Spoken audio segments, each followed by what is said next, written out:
Ssegona takoze kimala abamu balo bataddemu ekirowoozo mugende mwegayirira omusajja nkwata amavivi gano mufikamirire Museveni nzikira mbaka munamu yali alese n'ekiteeso ekyo nti batumwegayirire kozi yali ani Dr. Abedi wani kasijja kutya ku yakiddamu yali mupya mu bino bwe twamala okukimulaga n'akitegeera wawulira akiddamu bale ennaku zino balina enjogera nti oba tumutungire uniform ani Museveni yakyogera nti bamutungire uniform nedda baali bakyamu okumutungira uniform kuba alina engoye ezimala nekyengezaako okutegeeza ebirala byonna sibirinaako control Museveni asobola n'okunzita asobola okumpamba asobola okukola ki ekintu kyonna kye nagaana mu myaka gyange eky'obukulu sisobola kufukamira kuba amavivi gange ngalinako obuyinza newebeera nga solution esigaddewo etaasa bali abali mu makomero ne bwano na mukyala wange n'abaana anfukamiza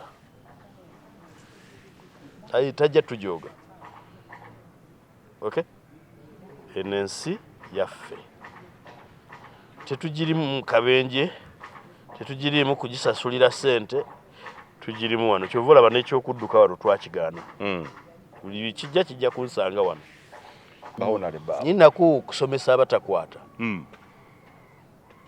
Museveni ebyamateeka byesonyiwe gamulema yagwa ebigezo tewaliwo muntu atalina right kufuna bail taliyo naye yennyini Museveni alina right okufuna bail oluvannyuma lw'okutta ataano mu abanamu ye bagamba nti bali ataano mu bana betumanye nti basukka mu 15 mu November wa 2020 era ne Museveni nga bamututte mu kkooti ngenda ne musabira bail oba siwakanya bail ye kubanga nyinza okuba nga nze ndi mu gavumenti kubanga eryo ddembe lya buntu ye bamuyita Tibuhaburwa ndowooza nantabuulirirwa nti ne bw'omuyigiriza ekintu olwaleero olowooza akikutte enkeera aba takijjukira ekyo ekya bail nfubye nnyo okukimuyigiriza ate nga emikutu gye njogererako mmanyi agiraba naye tajja kiyiga kati ekyo mumuvuddeko kambuulire abalala aba naakitegeera ng'ebigenda mu maaso tabitegeera naye nga bamutiira awo so Museveni afaananira ddala Sseggwanga gye batya ina oluwonzi yabalimba lwokya bw'olukwatako naye nga lunnyogoga kyotalabanga olwekyo nze njagala leero nzikirize nti Museveni ebya abductions tabimanyi kubanga ebyensi yabyenenya dda yabyesonyiwa ekyokubiri kyetooloolera mu bumanyi oteekwa okuba omumanyi okutegeera enjawulo wakati wa arrest ne abduction okukwata n'okuwamba andabikira bimanya olebo kino oli mubaka wa parliament atumanyi tompaayidde ebimu sitya kubyogera ku kamera some of the sensible abalina ensi ababaka be tulina you're part of them comment nzijja mu bantu nebaza Yesu naye ennaku zino the 11th parliament abantu abasinga ntera abalonzi abatali ba busiro naye abalala bakizudde erinza okuba parliament omundi guno ate esusse wekyandikomye abakubiriza olukiiko lw'eggwanga nzijukira ku Honorable Francis Zaake ekikolwa kye yakola nga no enough is enough ndowooza kati twogedde kisusse n'okusukka I think it's time for action naye era engeri gye yakwatibwamu katalinamu kakiiko akakwasisa empisa still babaka bangi abagezza okweta on floor of the parliament naye nga I won't fear to mention this nga speaker protecting the state nga ne debate teyeeyongera maaso abantu baga this is the most disgraceful parliament we ever had are you happy to be part of it batubatizza bwe batyo ate batuufu balina ensonga okay okkaanya nabo kubanga bwe tuba tusaba twenenya okuleka bitugwanidde okukola ne tukola ebitatugwanidde kukola waliwo bingi bye tulina okukola tutakoze, waliwo bingi bye tukoze badde tukola oba nga si bwe tutyo bwe twandibadde tubikola. Ndowooza nti twetaaga naffe okustyling up. Naye abantu abamu balina eddembe okutunenya, abantu abalala tebalina ddembe kutunenya, tebalina mbavu kutunenya. Kubanga abatalina abalonda ababaka ababi ne babatuweereza. Ate nabo beetaba mu kunenya. Abantu ng'ab'ebusiro balina eddembe okunenya Parliament tekoze. Kubanga balonda omuntu nze gw'onnyonnyodde bwe ntyo. N'abalala balina tulina abalonda ababaka ababi. Naye waliwo abantu abaatuleetera ababaka nga tasaanide na kubeera kansala ku LC3. Abo basirikewo tebatuwogganira. Uganda y'enkya. I love living in the wild. Ayagala ntuulewa? Yakutuulira wano nale. Bagamba nti omunyolo omukalukalu akola ki? Agabula Abaganda enva. Kati gwe ombuulira ne wawe ntuula mu maka gange. Oba oli omuwala bulungi maama oba omuwala wamuleese omugambye nti tugende mu maka gange. Oyinza okuba nga oli wano weekoza naye nga bamugambye nti omuleese wuwo. Uganda y'enkya. Butereevu tubaniriza nnyo abali ku mukutu era mbeebaza gyonna gye mutuusaako engalo era mwebale tugoberera ever since the year started. Mwaka 2022 gubaddemu ebisoomooza bingi ng'era bwe kirina okubeera mu mbeera yaffe eya bulijjo. Naye twebaza Katonda tukyali balamu era alina obulamu weebale nnyo okubeera nga ofukamira wansi n'otendereza omutonzi. Okusinziira ku bibalo bya poliisi eya traffic etegeeza nti ennaku kati 10 zokka abantu abasoba mu 83 bafiiridde mu bubenje. Oba olina obulamu well and good, thank God. Olwaleero tukeeredde eno mu Busiro gye tuzze gye tugenyiwaddeko ewa Honorable Medard Lubega Ssegona tujje tuwayeemuuko omwaka nga bwe gutambudde mwaka gwa Parliament session ey'okubiri. Era tutegeere mwaka gutambudde gutya abantu babakiikiridde ati sako n'ebirala ebigenze mu maaso mu ggwanga. Nze muzzukulu wa Gabo nga Moses Wamala ona bwe tweyanziza nnyo omukisa okutukkiriza tujje tugenyiwaleko mu makaago. Sinza kugamba nti tukwaniriza nnyo. Mbeera mulyazaamaanyi. Okusooka mbaaniriza nnyo okujjako wano ewaffe. Bubeera nga oli munnakibuga ekyalo tekigendekamu. N'olwekyo tusanyusa okubalabako wano. Mwebale kujja tulabako kubanga muleetamu emikisa mu maka. Tuyigirizibwa nti Mukama waffe yagamba abayigiriza be n'abagamba mugende ebibuga ne mu byalo kutuule muli ennyo nabo. Era bwe banaabaanirizanga ennyumba eyo mugisabire omukisa. Naye bwe banaabanga tebakoze batyo munaagendanga n'enfuufu eri ku bigere ku ngatto byammwe. Simanyi oba alina engatto. Naye mugifuumuule okulaga eti ekibuga ekyo kikolimiddwa. Olwekyo nsanyuse we muzze wano okutulaba n'okutusabira omukisa. Tulowooze bye tulaba bye mulaba amanyi ffe tubirabira eno wala. Abali mu kibuga muyinza okuba mulaba bingi okusinga. Nga abeeno muyinza okuba mwetaaga gaalubindi endala. Kituufu naye twagala okusaasira bonna abafiiriddwa abaabwe mu bubenje ne mu mbeera zonna ez'enjawulo. Tufiiriddwa abantu bangi. Abamu bafudde ndwadde ezijjanjabika, abalala bafudde ezitajjanjabika nnyo, abalala bafudde bubenje, gamba mu bufunze abantu bafudde ebyewalika n'ebiteewalika. Bo bye basobola okwewala ne gavumenti byesobola okubeewaza. Kale nno kitalo okufiirwa abantu abo era tusaasira n'abalwadde era n'abalwazizza. Mu kiseera kino nga tujjukira amazaalibwa ga Mukama waffe Yesu Kristo twandyagadde buli muntu asanyuke ali bulungi anywe bulungi yeebake bulungi. Kale tusaasira abo abatasobola kufuna kyakulya oba abali ekimu.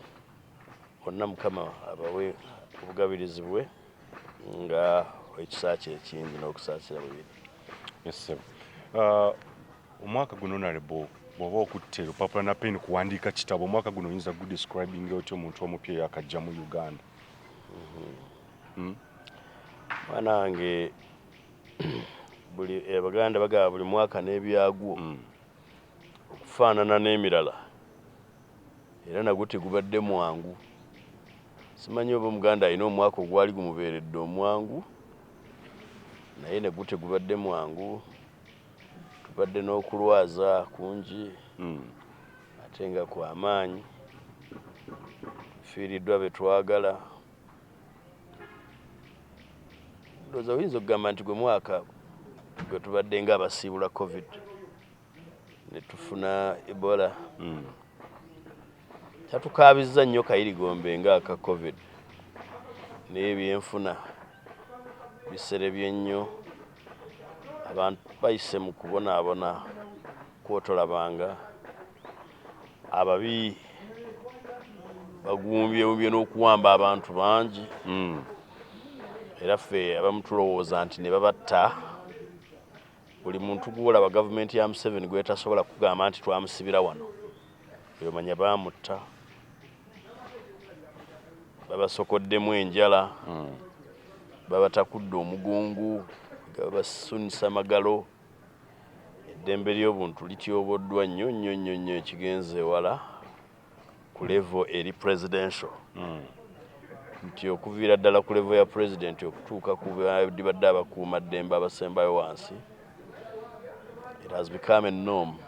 Efuuse empisa okuwamba abantu mu drone, okutulugunya n'okutta, okusiba abatalina musango. Byonna tubirabye omwaka guno.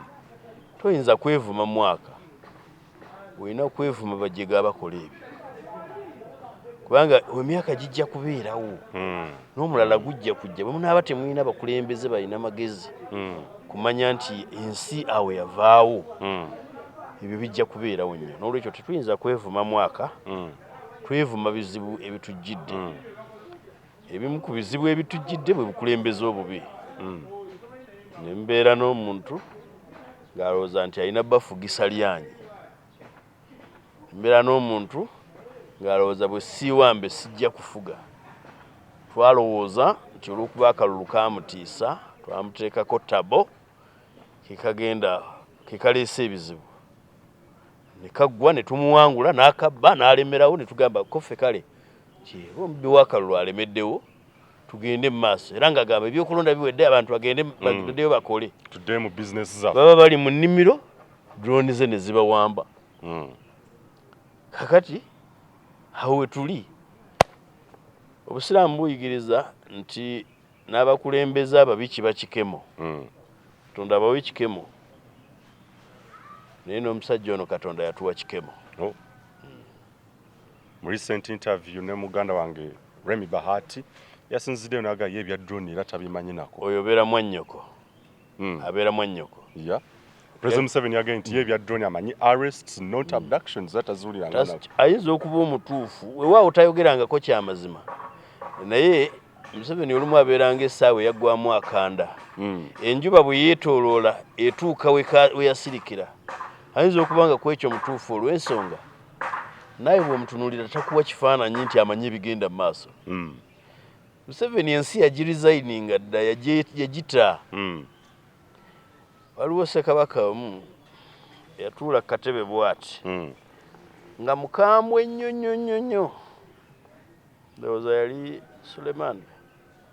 Nga mukambwe era bamutya. N'atuula ku katebe bw'ati. Obutebe obwabwe bwabanga bwa muti.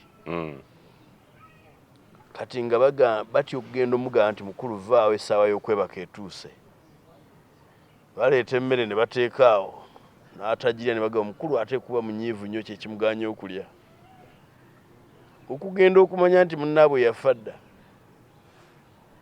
Nga enkuyege zirumya akatebe kagudde. Balaba aneguse. Ne bagenda bayoolayoola enjole. Batwala ne batereka ne baga omukulu abadde yagenda dda. Ng'ebigenda mu maaso tabitegeera naye nga bamutiira awo. So Museveni afaananira ddala Sseggwanga gye batya. Yina oluwonzi yabalimba luwokya bw'olukwatako naye nga lunnyogoga kyotalabanga. Olwekyo nze njagala leero nzikirize nti Museveni ebya abductions tabimanyi kubanga ebyensi yabyenenya dda. yabyesonyiwa. Ekyokubiri kyetooloolera mu bumanyi. Oteekwa okuba omumanyi okutegeera enjawulo wakati wa arrest ne abduction, okukwata n'okuwamba. Andabikira bimanya. Myaka kyabeddeko byonna ng'omukulembeze tamanyi kiwamba abantu. Okuwamba takutegeera, takwawula. Takwawula na kukwata, kusiba okuli mu mateeka. Kati kamuyigirize okusiba prosesi y'amateeka oba okukwata. Nojja noganze Moses Wamala bwana Lubega nzize kukwata ensonga yeeno ebinkwatako bye bino ndi mukungu wa poliisi okuva ensangi oba ekyengera nti otyo musango okuvunaana gwe guno era kusaba osituke tugende ku poliisi ya wano ekabinja ekutwala n'abantu bo okkirizibwa bategeeza bantu te wano abagoberera ne bagoberera omusango ogwo ogumanyi era bw'ayitawo ennaku 2 nga tezinnaba kusukka beppa ne bakutwala ku kkooti ensangi ne bakuvunaana omusango ogwo kkooti n'ekuwa alimanda oba n'ekuwa okweyimirirwa n'oddeeka.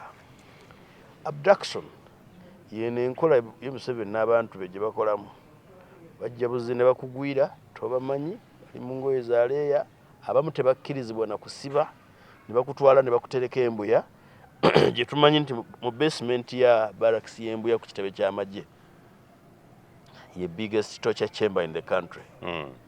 Eyo gye bakuulira enjala gye basokoolera omugongo.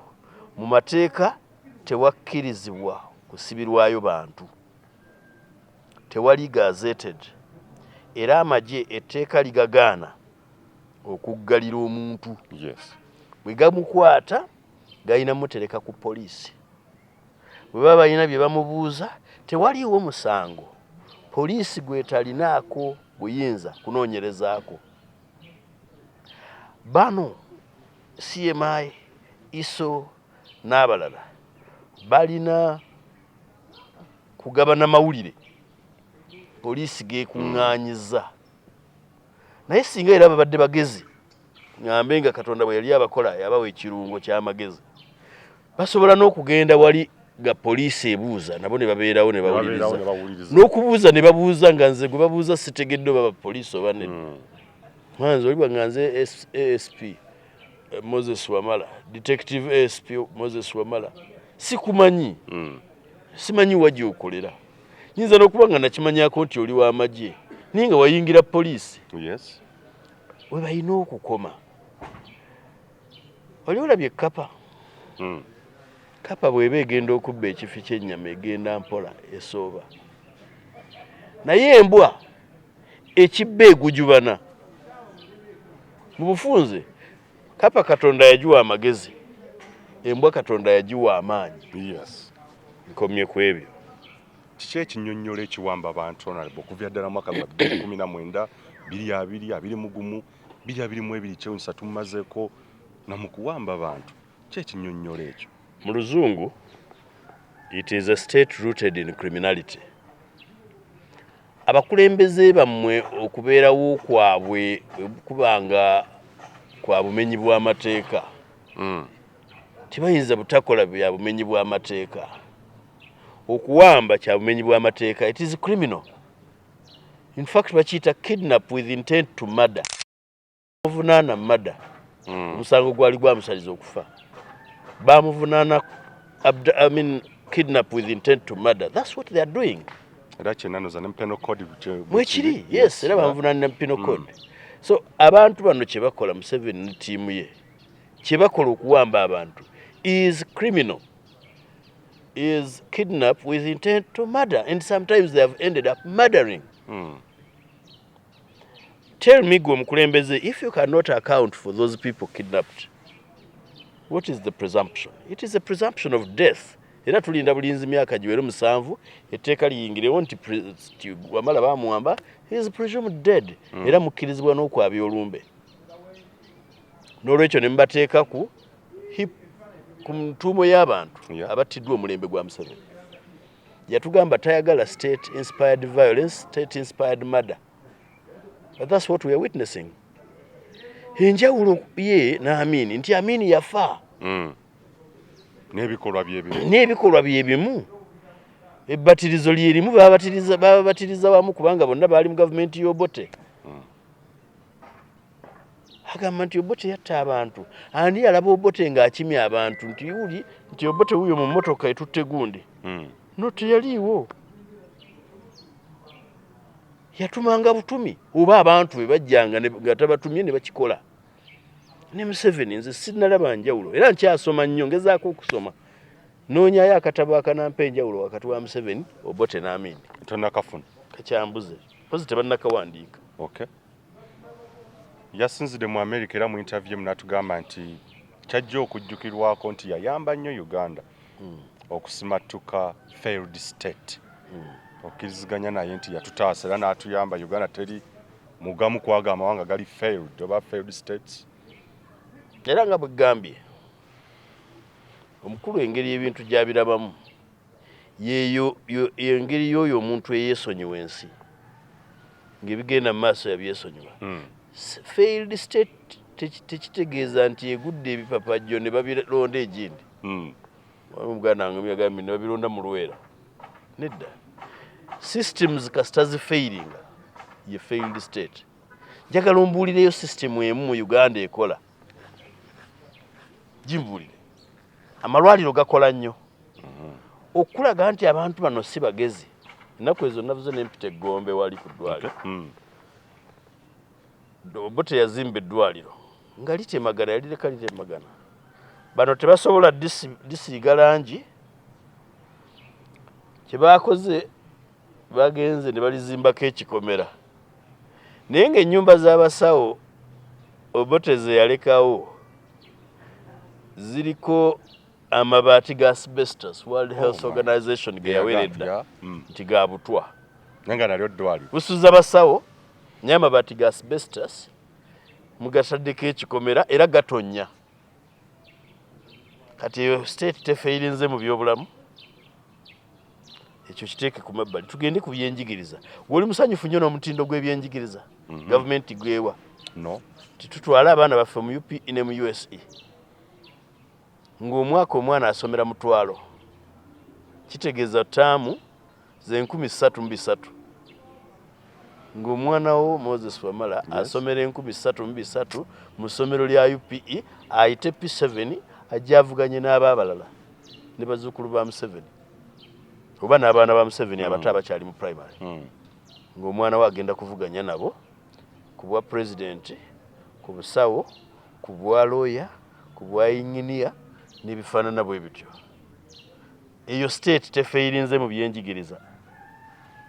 Nga poliisi bajja ne bawamba omuntu, poliisi ne gati tetumanyi. Olumu neera babawamba nezinga emikono ne gati naye tetubasobola abo. Eyo state tefeirinze okutegeera kwa Museveni. Nga batta Kaweesi omukulembeze wa poliisi ow'oku Ntikko ne bakuba Katumba Wamala omukulembeze w'amagye ow'oku Ntikko era minisita ne bamuttira n'omwana. Ne batta Meja Kigundu omukulembeze w'amagye ow'oku Ntikko n'abantu abalala bonna be bakubye amasasi ne babatta Babiriga.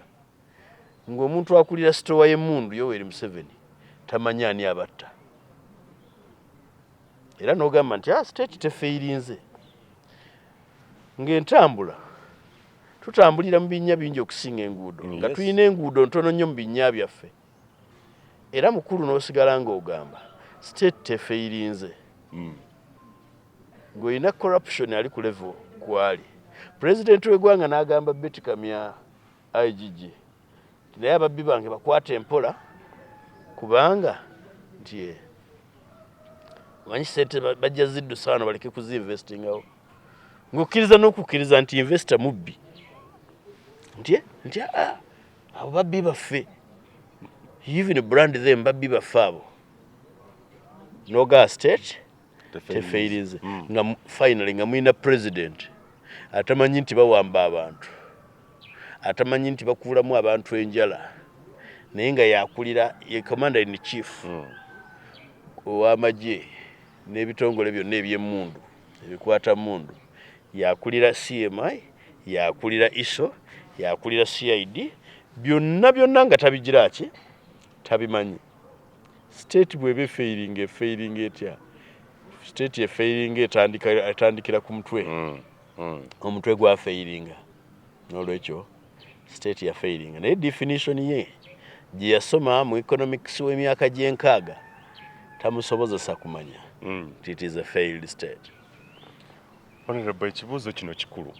Abawambiddwa abasinga tukitegedde kuba bangi benkozeko interviews era bakofaminga bawagizi ba nkyukakyuka. Bawagira abamu NUP aba FDC naye nga bali ku ludda oluvuganya gavumenti. So oluvuganya olutegeerera gavumenti etategeera. Ekibuuzo kinti opposition ekoze ekimala oba ab'oludda olutegeera kale in quotes olutegeerera gavumenti mukoze ekimala okulaba nga abantu bamwe mubanula cause mwaka guno twalaba boycott ey'entuula za parliament nekirabika ng'ekitaakola n'okutuusa kati bukya demandinga. Singa baali tebabatta bandibadde babatadde. Okay.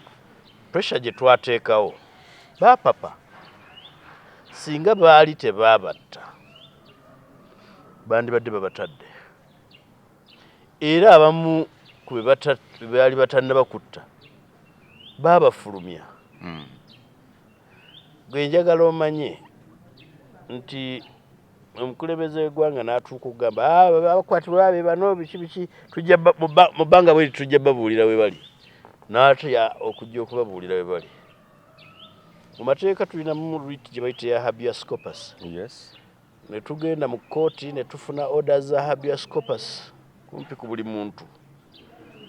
Habeas corpus egamba leeta omuntu oyo, produce the body of that person, oba mulamu oba mufu. Ekisooka Museveni is a coward. Teyali coward bwe yakuttanga nga n'ensasi olugibuulira nti yakusse. Ono coward tayagala kubabuulira nti ono twamusse. Kujjako yali omu yekka gwe yayogera yali Zebra Ssenyange. Kosi kubanga omulambo gwe gwaliwo awo. Babadde bankubidde ne bambuulira babadde balowooza nti nno ti operation ngimanyiiko. Nga waliwo z'amanyaako. So tukoze ekyaffe. Omanyi abaddugavu ba wano mwayiga okunenya omunafu. Kubanga eyawamba abaana bammwe mumanyi. Ffenna olulimi lwe twogera ta abaana baffe. Ne twekalakaasa mu parliament ne tugamba tuboycottinze entuula. Ne tugenda mu kkooti. Ne tugenda ku buli poliisi okubayiga. Ne tutimba buli wamu. Ono baamuwamba bannange amulabyeko, ono baamuwamba, ono baakola ki?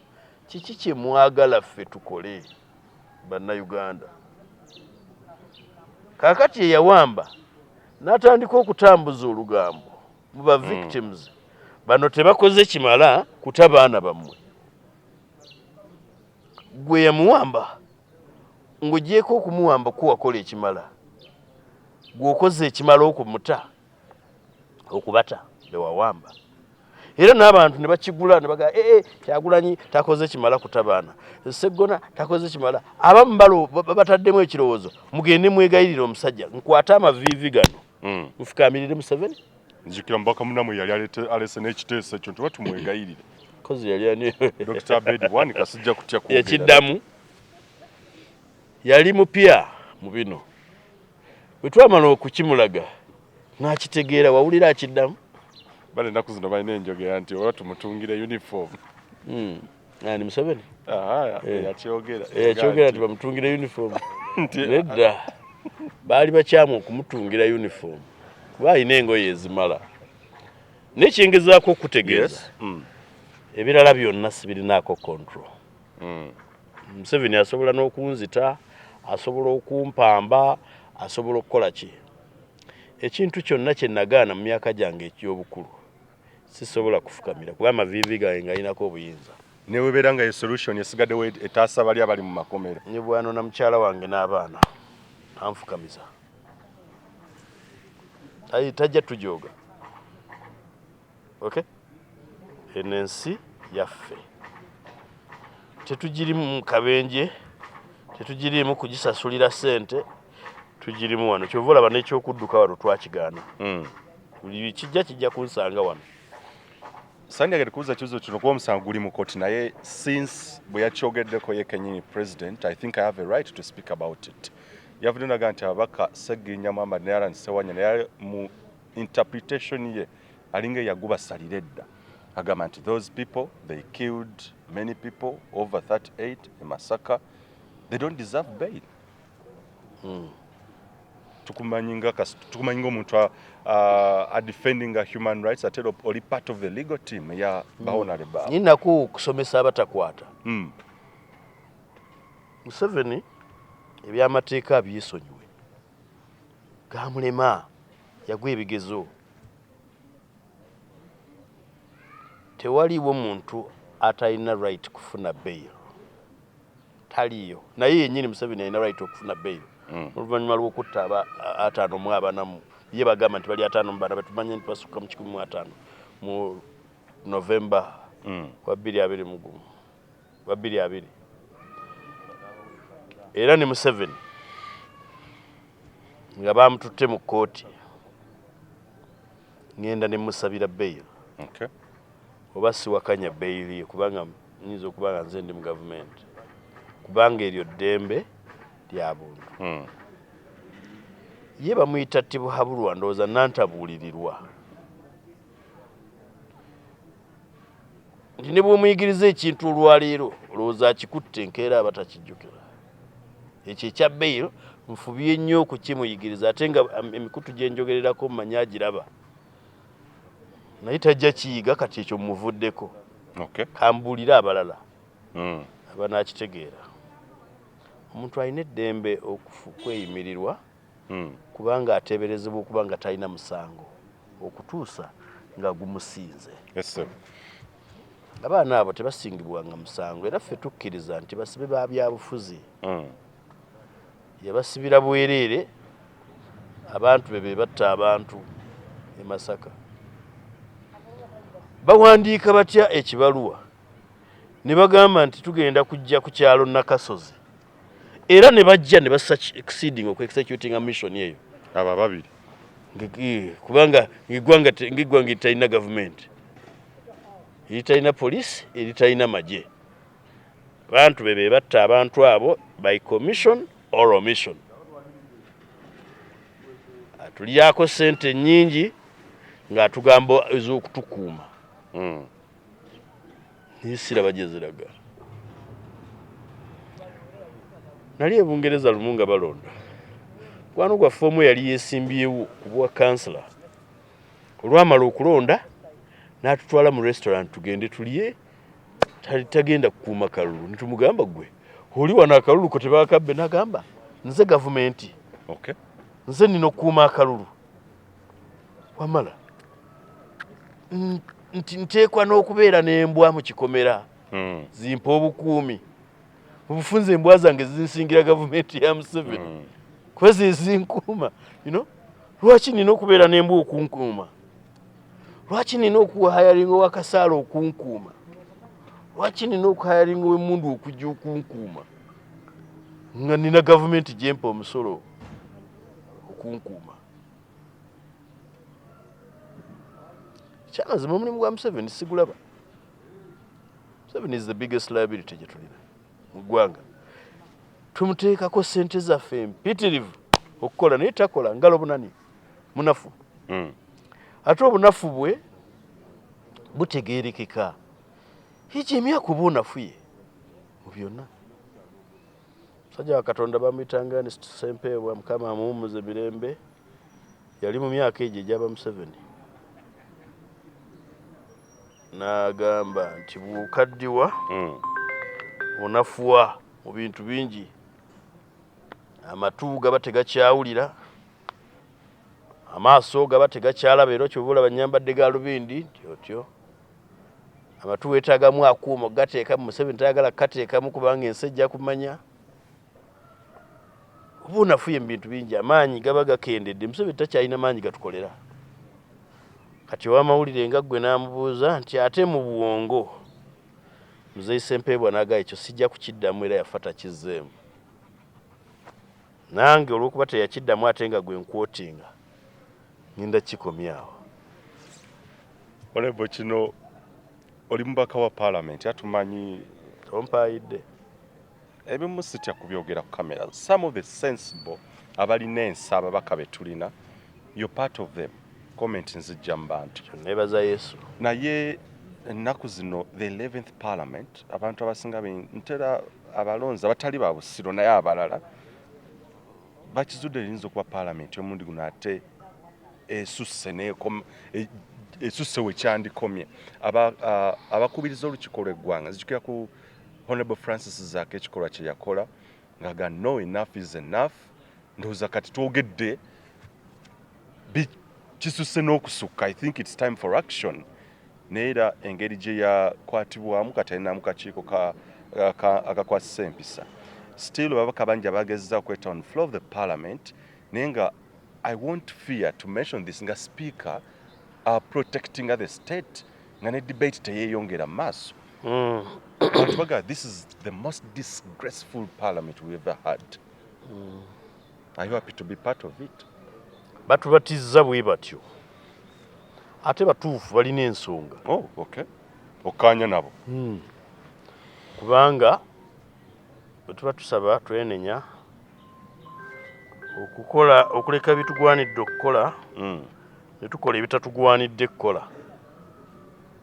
Waliwo bingi bye tulina okukola tutakoze, waliwo bingi bye tukoze badde tukola obanga si bwetyo bwe twandibadde tubikola.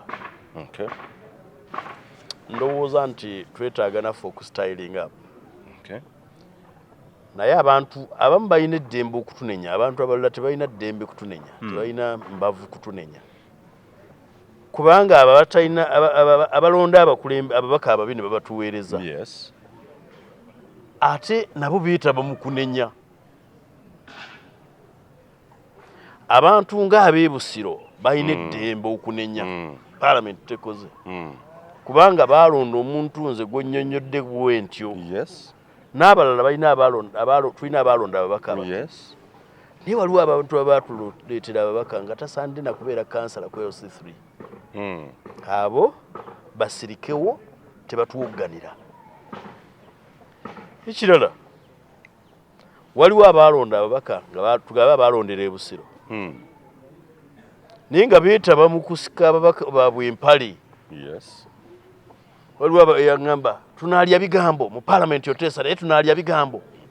Nga ye alowooza nti ebyokutiriisa mu parliament mbiddukeko nziruke mu nnimiro ye mulimire emmere gy'anaalya. Oba ntambule nga nkunkumuka soda. Kati tuli mu kiseera kya Christmas. Yes. Ffe tumanyi. Yeah. Abo nabo tebalina right demanding a quality of service. Sembayo ffenna twayonoona ne tutasaanira kisa kya Katonda. Kaakati bwe tuba nga ffenna twayonoona ne tutasaanira kisa kya Katonda, society yonna efudde. Society bweba efudde abantu balamu mugenda bajjawa. Tugezaako ffe okulaba nti tukomyawo obuntu bulamu, si kusigala nga tuli bantu balamu kyokka, naye tukomyawo obuntu bulamu. Abantu okubayigiriza mulekeraawo okulowooleza mu kubba, mulekeraawo okulowooleza mu kusaba, muddeemu empisa ezaffe ez'edda ez'obuntu. Naye omuwendo gwe tusasula olw'okulemera kw'ekyo munene. Kaakati mu nsi efudde gwe nosubira parliament yejja kubeera exceptional. Speaker n'omumyuka we bemwogerako balina ekibiina mwe bava.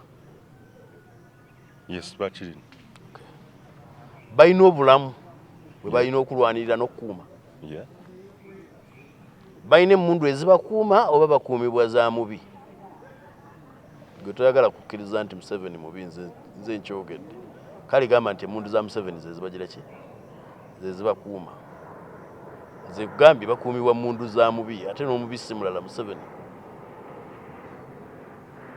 Ubasaasira. Okay.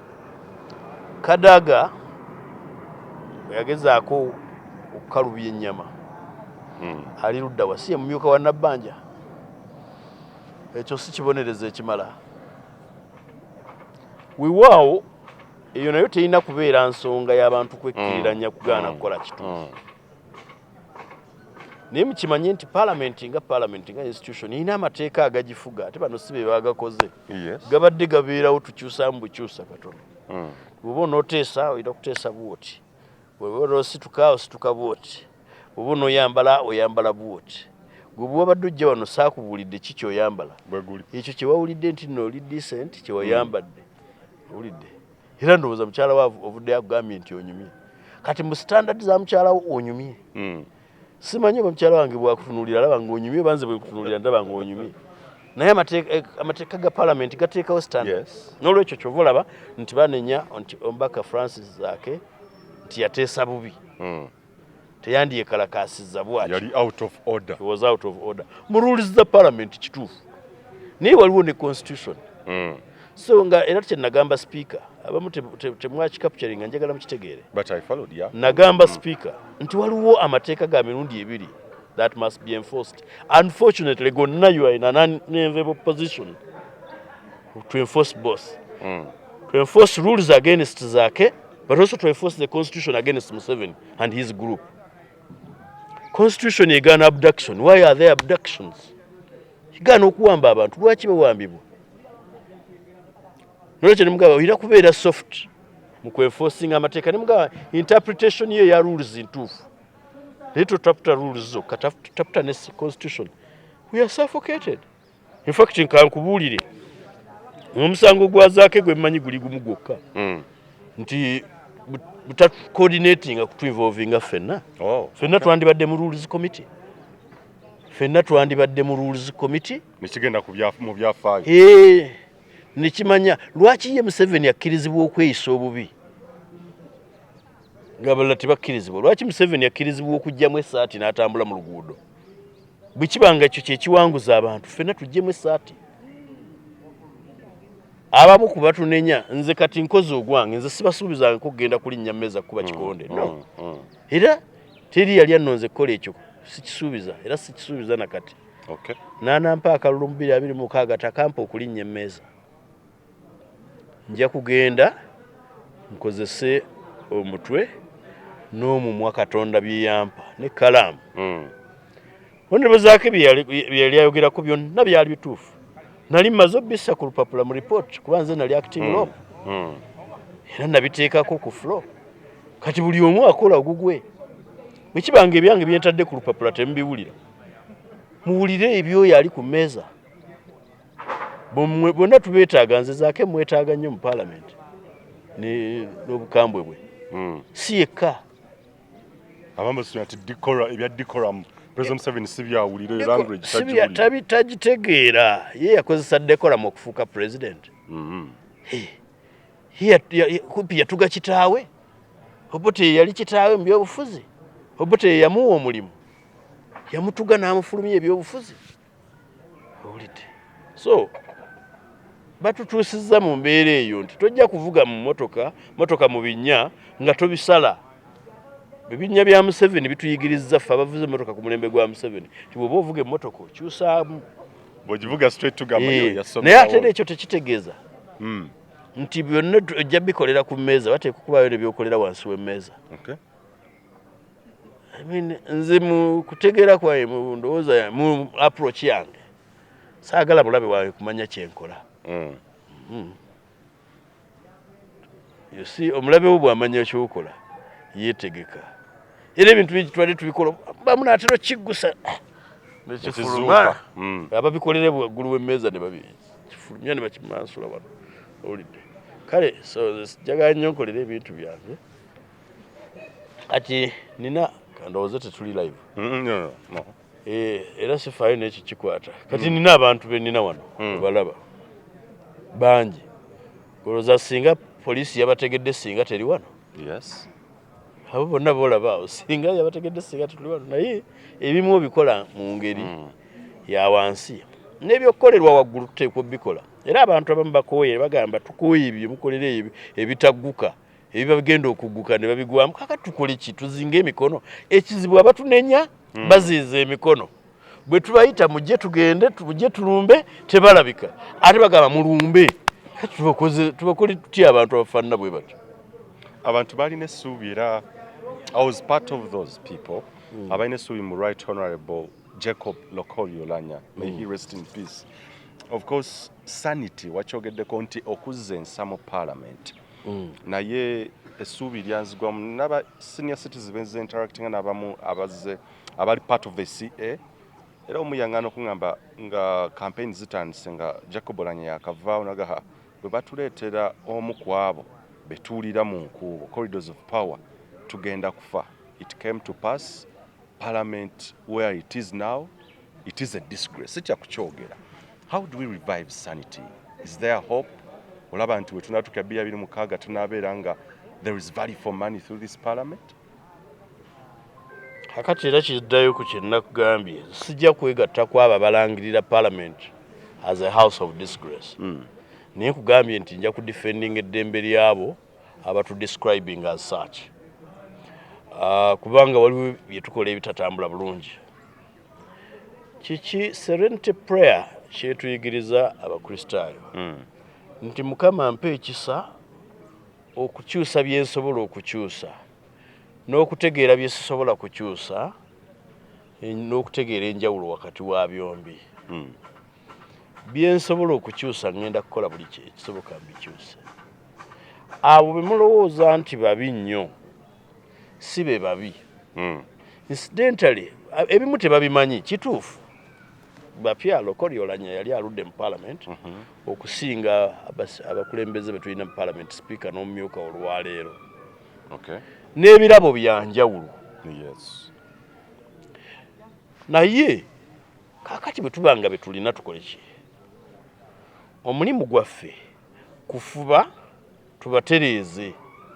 Nejjukira agabwa ddiba buli omu asikaza we tusika tutereeze eno tutereeza tulongoosa ne Museveni yasika ayonoona. Kyova nze nagaye nti omulabe waffe asinga obukulu si mulala Museveni kuba Museveni ayonoonera mu kumanya naye mu bukuusa y'ensonga lwaki ye mulabe okusinga omulala yenna. Ekyokubiri mwe muli mu kulwana n'akatulututtu akazze ku mubiri obejjute naye mundu olina infection you've got to deal with. Bano bubonero butulututtu. The infection is there. We must deal with the infection. Whenever as we wind up, njagala kutunira how kiki mugendo kola what are you doing? CMI efukidde ddala ekizibu not this year, not last year, ate not tajja koma ku myaka egijja mu maaso eyo. How do we solve that problem? Is now a problem and a burden to Ugandans, killing people, torturing people. I know you as a custodian of law, you've won a lot of cases and defended many people in regards to their human rights. What's the way forward? The new Nalfenya now is CMI. The Yandibade ya military, President Museveni Jatuganti, it is a professional army. How do we take away that burden and how do we solve it? The torture chambers. CMI etocharinga babbi enkoko? No. CMI etocharingira Museveni. CMI etocharinga babyabufuzi oba n'abatonotono bebatadde nga babyanfuna ne babatwala ne bagamba tubateeka eno kubanga omu ku b'amagye baffe yabadde agenda okubba ettaka ono n'amugirayo ejjambiya. So CMI is a repressive political tool ya Museveni. So n'olwekyo tuddayo wali CMI nako katulututtu CMI jute. You've got to deal with the infection. Evaamu ejjute.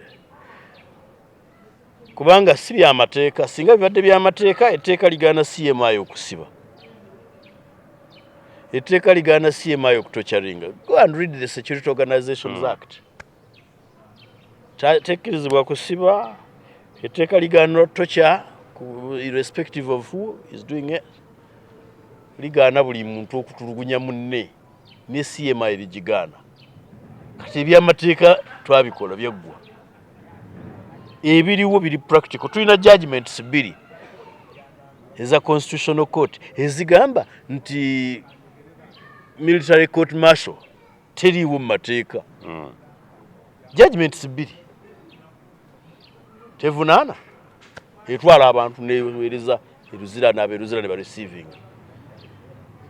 So byamateeka twabikola tuyiira bye tuyiye ebirala bingi weebiri yesigenda bisa ku mpewo temulowooza nti tutudde ffe tetusobola kutuula na kusirika nga tukyalaba ennaku ey'ekizibu ekyatujjira. In an interview in the you amend the content of your daily prayer. Simanyi this time around, mwaka 2022 as we head towards 2023. What's your daily prayer? What headlines your daily prayer? Mukama tutikkula ekizibu ky'omusajja ono. Era essaala yange ekkirizibwa eri mu mateeka.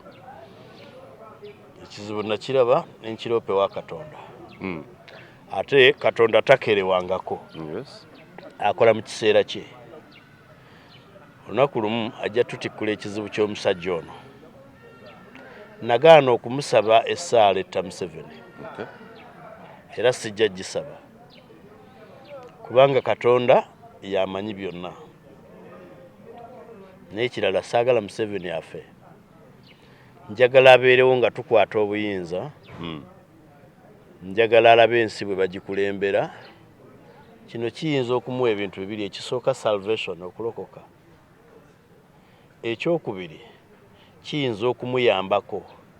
Kiyinza okuyambako kwabo abaagala alumwe. Naye afuneko ku bulumi ng'alaba abantu bwe balina okuyisibwa nga ate nga ye tetumuyisizza nga bw'atuyisizza. Bwe tunaamukola bwe tutyo, bwe tutaamuwe bukuumi, kumussaako bukuumi bw'amaanyi nga tumugye mu buyinza, ayinza n'okwetuga. Ekibi kireetera omuntu okwetuga. Hitler yeetuga. N'olwekyo emu ku strategies nga tumaze okukwata obuyinza nti bwe bukuumi bwe tugenda okuteekawo okulaba nga Museveni teyeetuga. Because ajja kutunuulira ensi ng'ekyuse agambe singa bino nabikolera ensi eno, ensi yandibadde eriwa. Essaala yange Mukama tutikkula ekizibu ky'omusajja ono, naye sijja kumusaba kumutta. Waawo siyinza musaba butamutta. Sijja musabira bulamu, naye sijja musabira kufa. Wane bwe tomusabira bulamu? Nedda. Era tosobola kusaba Mukama amuwangaazi? Oyinza okunvunaanira essaala gye sisabye? Simusabira kufa, naye sijja musabira bulamu na buwangaazi. Ekyo tusaba buli lunaku kuba kiri mu ssaala ya Mukama waffe gye yatuyigiriza, may his will be done. Katonda by'ayagala bikolebwe mu nsi. Tetujja kusukka waawo. Ye Honorable Medard Lubega Ssegona. Njagala kubaagaliza amazaalibwa ga Mukama waffe ag'essanyu. Kuzaalibwa kwa Mukama waffe kutuwa okuzaalibwa okujja ng'eggwanga, ng'ensi, ng'amaka, ng'abantu. Mbasabira omwaka omulungi ogujja 2023 nga gujjudde essanyu n'okusaasira kwa Katonda, obuwanguzi mu byenfuna, mu byobufuzi, mu bulamu bwaffe, Mukama atuwanguze. Njagaliza nnyo Mukama wange Ssaabasajja omwaka omulungi ogw'essanyu ogujjudde obulamu n'obuwanguzi ku Namulondo y'abajjajjaabe. Ne mukyala wange Diana mwagaliza omwaka ogw'essanyu, era n'abaana baffe, abantu bonna Bannabusiro, mama wange, basenga bange, bataata bange, bakojja, abooluganda abako n'ab'emikwano. Naawe ssebo ne famire yo entono bwetyo njagaliza omwaka ogw'essanyu. Ye Honorable Medard Lubega Ssegona ali mu capacity zino mpitivu kuba yakulira akakiiko akakola Public Accounts Committee kegakola ku central government, yes, akala ku government ne central government, ate era ye mubaka omulonde owa Busiro East, yes. Ate era nga munnamateeka omugundivu gwe tumanyi mu ggwanga Uganda. Ndowooza ebibuuzo ebimu mubadde mwagala yanukule, ndowooza abyanukudde bulungi. Bw'ayogedde bw'asembezzaayo okubeera nga yagaliza Ssaabasajja Kabaka amazaalibwa ga Yesu Kristo nesagamubuza ate ebirala ebya Pastor Namugaza ku waffe Ssaabasajja Kakasita Omu aga nti awangaale tetulina kye tugattako. N'ekirala tombuuza bya Namuganza kaamuje tandiira lumonde oba atakudde ebinyeebwa n'enkuba enduulu nedda so programu eggwe Uganda ey'enkya.